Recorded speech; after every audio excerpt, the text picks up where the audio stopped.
अस्सलाम वालेकुम। आज हम एक अनदर प्रॉब्लम के साथ आए हैं from motion in one dimension.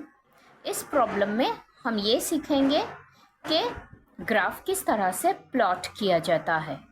Right हम लास्ट टाइम हम ये सीखे थे कि जब दो वेलोसिटीज़ अगर हमें मिले तो हमें एक्सेलरेशन और टाइम किस तरह से मालूम करना है with v equals to u plus A T and v square minus U square equals to 2as।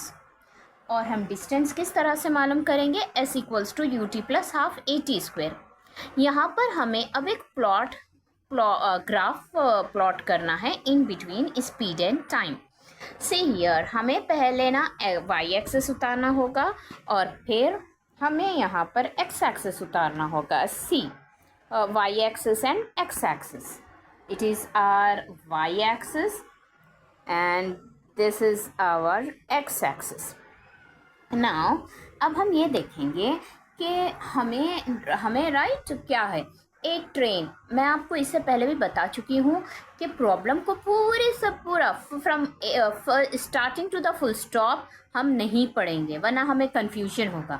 हम प्रॉब्लम सिर्फ और सिर्फ हमें पहली वैल्यू आए तक ही पढ़ना है।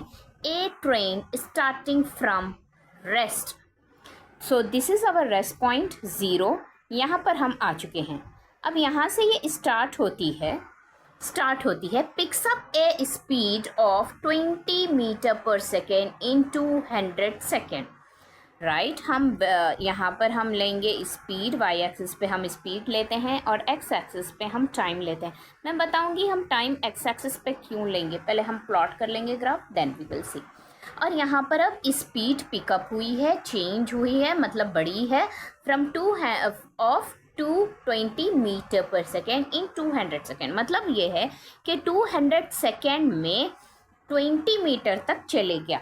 सी हियर अगर ये मैं 100 सेकेंड लेती हूँ और ये मैं 200 सेकेंड लेती हूँ तो क्या मेरी यहाँ पर ये 10 मीटर हुआ और ये 20 मीटर हुआ। तो इस हिसाब से हमारा जो ग्राफ होगा वो इस तरह से होगा। सी हियर 20 तक स्पीड बढ़ गई है इन 200 सेकेंड। राइट अब इसके बाद हमारी नेक्स्ट वैल्यू है it continues to move at the same rate for next 500 second. यहाँ पर ना स्पीड बढ़ते जा रही है। 10 सेकेंड में कितनी हुई 0.1, 2 सेकेंड में कितनी हुई 0.2, वैसे ही 100 सेकेंड में होती है 10 सेंटीमीटर 10 मीटर पर सेकेंड। मतलब है एक 100 सेकेंड में 10 मीटर क्रॉस कर ली इन्हें और 200 सेकेंड में 20 मीटर क्रॉस कर ली। उसका मतलब ये होता है ना।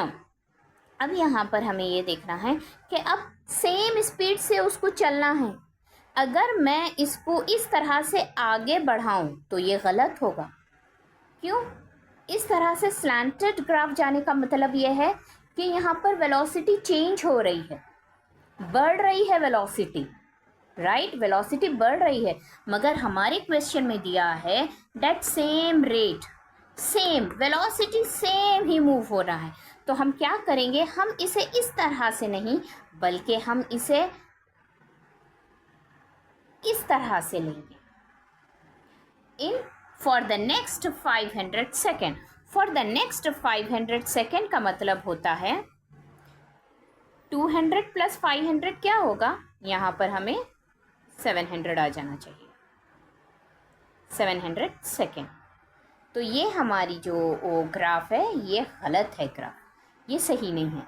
हाँ अगर ये कह रहा है कि for it continue to move with the velocity of the rate 20 metre per second for the next 500 second, मतलब वो चलता था।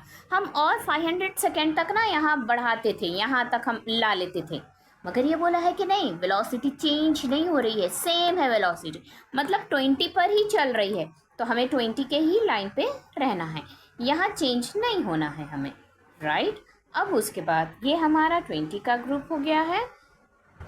नाउ हमारा नेक्स्ट वैल्यू है and is then brought to rest in another 100 second.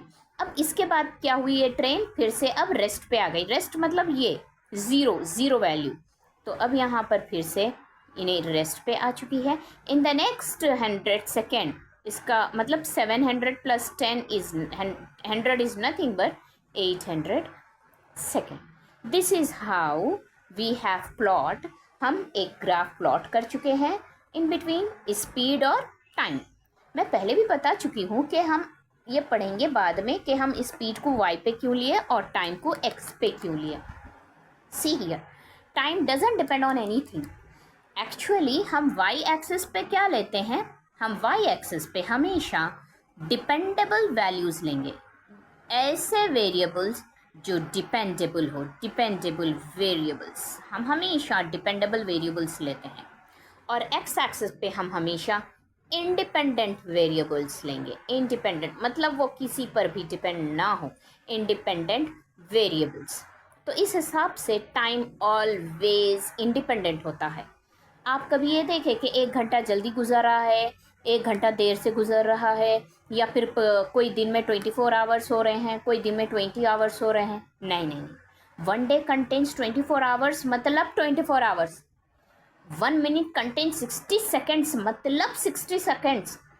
अब वो नेक्स्ट 500 ईयर्स तक भी उतना ही रहेगा। पहले से टाइम जब से आया है इस दुनिया में टाइम, मतलब वो बदला ही नहीं है टाइम।